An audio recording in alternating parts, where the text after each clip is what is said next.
آؤ تذکرہ امام حسین میں کربلا کے بعد کیا ہوا۔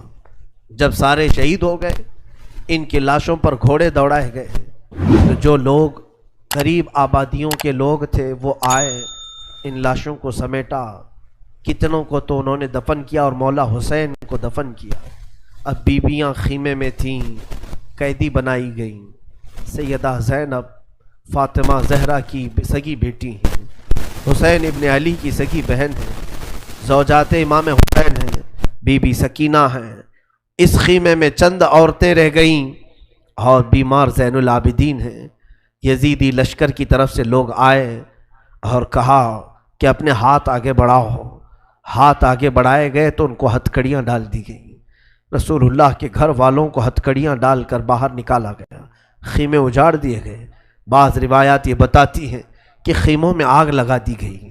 جب خیمے جل گئے، شام کا وقت تھا، مغرب کے بعد یہ لٹا ہوا تاخت و تاراج قافلہ کوفہ کی طرف جا رہا تھا۔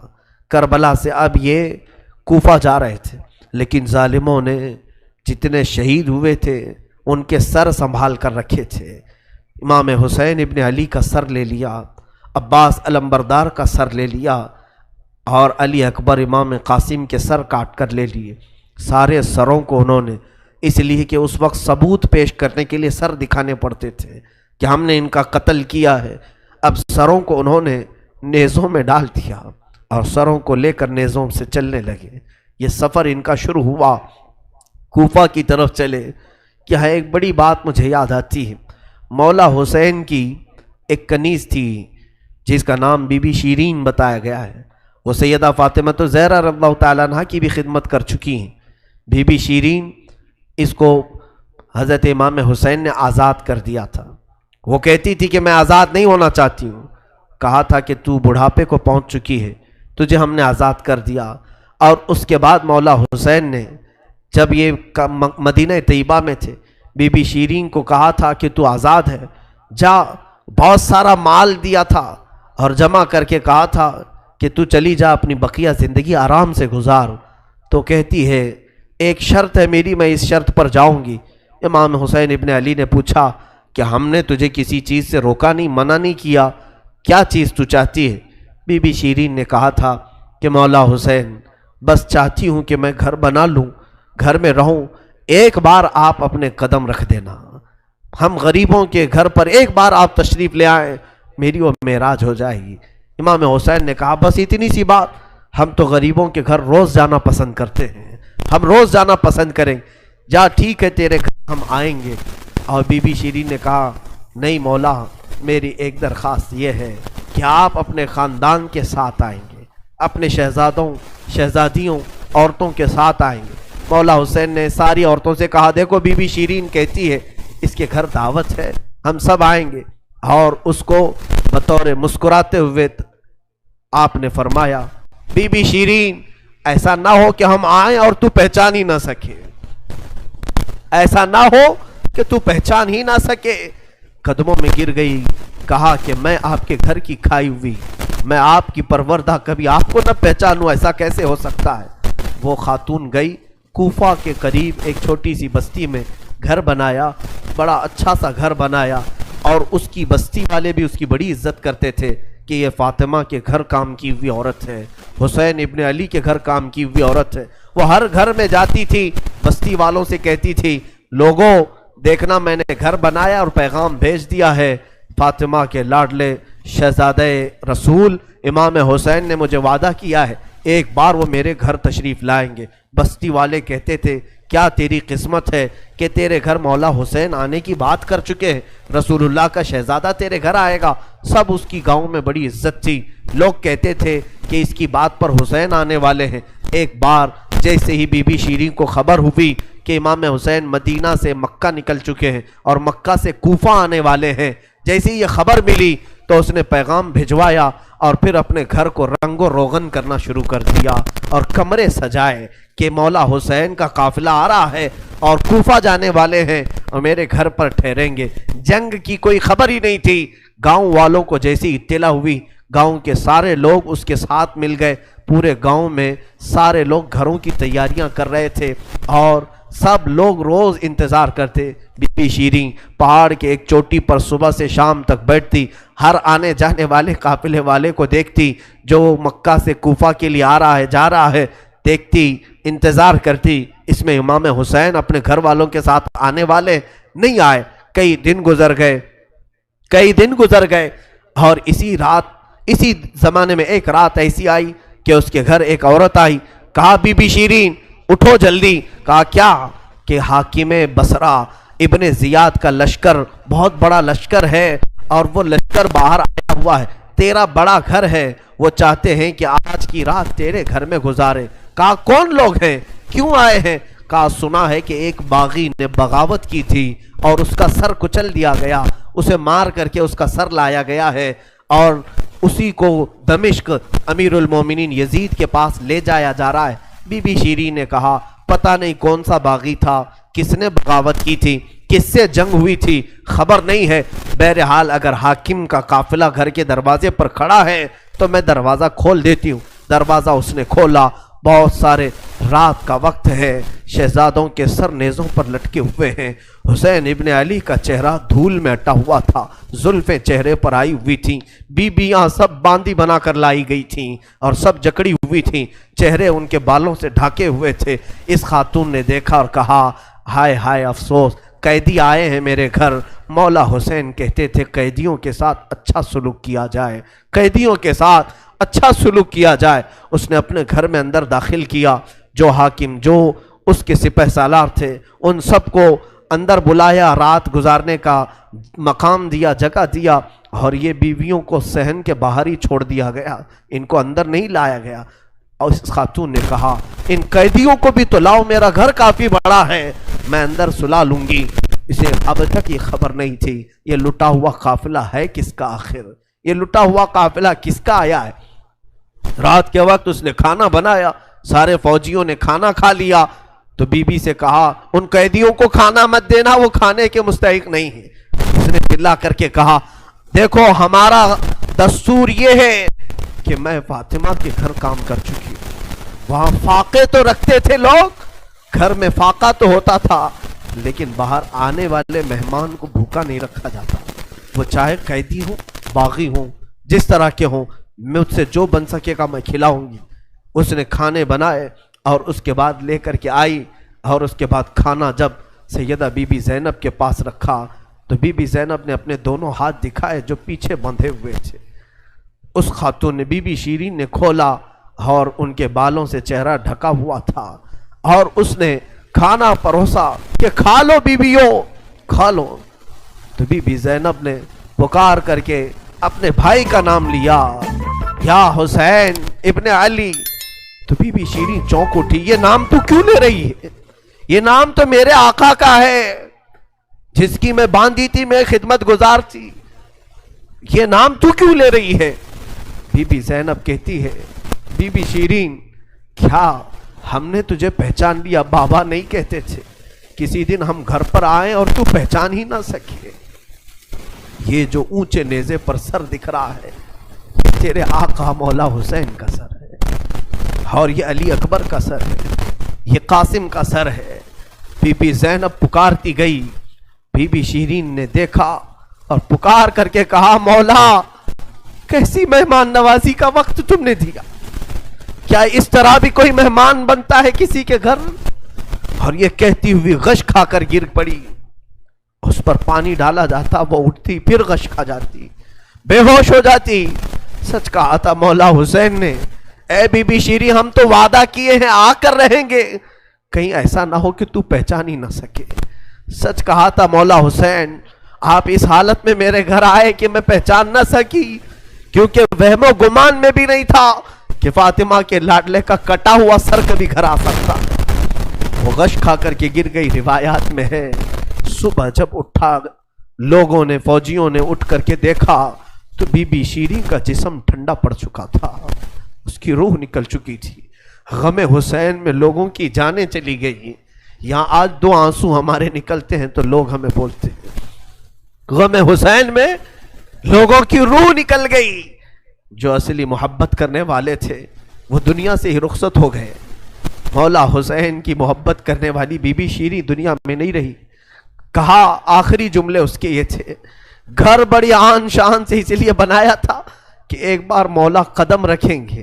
اب انہوں نے قدم رکھ دیا تو اب جینے میں کوئی مزہ نہیں ہے، اب میری زندگی کی تمنا پوری ہو گئی ہے. اس کے بعد یہ قافلہ نکلا، کوفہ کی طرف جا رہا تھا، ابن زیاد تک پہنچنا تھا. حاکم بصرہ، حاکم کوفہ عبید اللہ بن زیاد کے پاس یہ قافلہ جانے سے پہلے کئی منزلوں پر رکا. دوسری رات آئی تھی. دوسری رات ایک گرجا گھر کے پاس ان کا قیام ہوا. وہ ایک عیسائی کا گرجا تھا، وہاں پر قیام ہوا. عیسائی نے دیکھا کہ بہت سارے کٹے ہوئے سر آئے. اس نے بھی اپنے چرچ میں رکنے کی اجازت دی تھی. ہائے افسوس، عیسائی بھی رحم کھا رہے ہیں. کیسے وہ مسلمان تھے جو رسول اللہ کے گھر والوں پر رحم نہ کھا سکے. عیسائی نے وہاں پر رکنے کی اجازت دی. اس کے بعد کہا، رات کو اس نے کہا کہ یہ جو سروں پر، یہ جو نیزوں پر سر ہیں، کیا یہ ہمیں ایک رات کے لیے دو گے؟ لوگوں نے کہا لے لو لے لو، لیکن امانت کے ساتھ واپس کرنا کہ یہ ہمیں دمشق پہنچانا ہے. اس نے سر حسین کو لیا، دھول کو صاف کیا، اس لیے کہ اسے دور سے اس چہرے میں کچھ چمک نظر آ رہی تھی. اس عیسائی راہب نے رات کے وقت دیکھا، ایک تخت پر رکھ کر کے سر حسین کا غور سے مطالعہ کرنے لگا اور اپنی پرانی کتابوں سے ملانے لگا. پرانی کتابیں پڑھتا تھا اور چہرہ دیکھتا تھا، بار بار دیکھتا تھا. پھر چیخ کر کے کہا، ہاں میں اپنے مقام کو پہنچ گیا، اس لیے کہ مقدس کتابوں میں لکھا ہوا ہے نبی کے آخری نبی کا نواسا ظلمن قتل کیا جائے گا اور اس راستے سے جائے گا، اور یہاں کی گرجا میں اگر رکے تو گرجا میں جو خدمت گزار ہے وہ اس کی خدمت کرے، مولا اسے جنت عطا کرے گا. وہ عیسائی راہب کہتا ہے وہ چہرے میں ساری علامتیں جو کتابوں میں لکھی یہی ہیں. وہ ایمان لے آیا، کلمہ طیبہ پڑھا، اسلام قبول کیا. رات میں اس کی دنیا بدل گئی. میرے عزیزو، اسی کو کہا جاتا ہے اسلام زندہ ہوتا ہے ہر کربلا کے بعد. حسین کے انتقال کے بعد بھی اسلام پھیل رہا، ایمان دوسروں کو بانٹ رہے ہیں. صبح تک اس گرجا میں رکے، پھر دن پورا گزارے اور شام کے وقت ٹھنڈے وقت میں کوچ کرنے کا ارادہ کیا. اور سر امام حسین جو ان لوگوں نے نیزے پر لیا تھا اس کو ایک جگہ گاڑ دیا، اور اس کے بعد اپنے پانی وغیرہ کے استعمال کے بعد قافلے کو کوچ کرنے کا حکم دیا. قافلہ آگے چلا، لیکن جو فوجی آتا سر حسین کو اٹھانے کے لیے نیزے پر، وہ تو ہلکا ہو چکا تھا لیکن وہ زمین میں ایسا گڑ چکا تھا کہ اٹھتا نہیں تھا، کسی سے ہل نہیں رہا تھا. بہت لوگوں نے کوشش کی. پھر آ کر کے انہی ظالم یزیدیوں نے بی بی زینب سے کہا، اے خاتون، یہ تمہارے بھائی کا سر زمین پر ایسا جمع ہوا ہے، ہٹتا نہیں ہے، آگے بڑھنا ہے ہمیں، یہ ہٹتا نہیں ہے. بی بی زینب نے غور سے دیکھا اور کہا، قافلے میں دیکھ لو سب ہیں یا نہیں، قافلے میں سب ہیں یا نہیں. دیکھا گیا تو بی بی سکینہ قافلے میں نہیں تھی، قافلے میں موجود نہیں تھی. بی بی زینب نے کہا، وہ میرا غیور بھائی ہے، اپنے خاندان والوں کو چھوڑ کر کہیں جاتا نہیں تھا، اپنی بچی کا غم ہوگا، آگے نہیں بڑھتا، تلاشو سکینہ کہاں ہے. لوگوں نے ڈھونڈنا شروع کیا. پہاڑ کی ایک چھوٹی سی چوٹی پر وہ بیٹھی ہیں اور ایک خاتون کی گود میں بیٹھی ہیں. کوئی ایک خاتون ہے، اسے سہلا رہی ہے، تھپکیاں دے رہی ہیں. بی بی سکینہ 9 سال کی عمر میں ایک بڑی معزز خاتون کی گود میں ہچکیاں لے لے کر رو رہی ہیں اور کچھ باتیں کر رہی ہیں. بی بی زینب نے دور سے دیکھا، خاندان کی کچھ عورتیں اور آئیں، پکارا، سکینہ جانے کا وقت ہو گیا، تم یہاں کیا کر رہی ہو؟ دوڑ کر کے جیسی سکینہ کے قریب آئے تو دیکھا نہ وہاں عورت تھی نہ کوئی خاتون تھی. سکینہ کو اٹھایا، کیا کر رہی تھی تم یہاں، کیسے آئی، کون عورت، کس سے بات کر رہی تھی؟ سکینہ نے کہا، میں جانتی نہیں تھی، یہاں حاجت کے لیے آئی تھی، اچانک ایک خاتون نمودار ہوئی، اس نے مجھے گود میں اٹھایا، بوسے دینا شروع کیا، میرا ماتھا چوما. میں نے پوچھا کہ تو کون ہے؟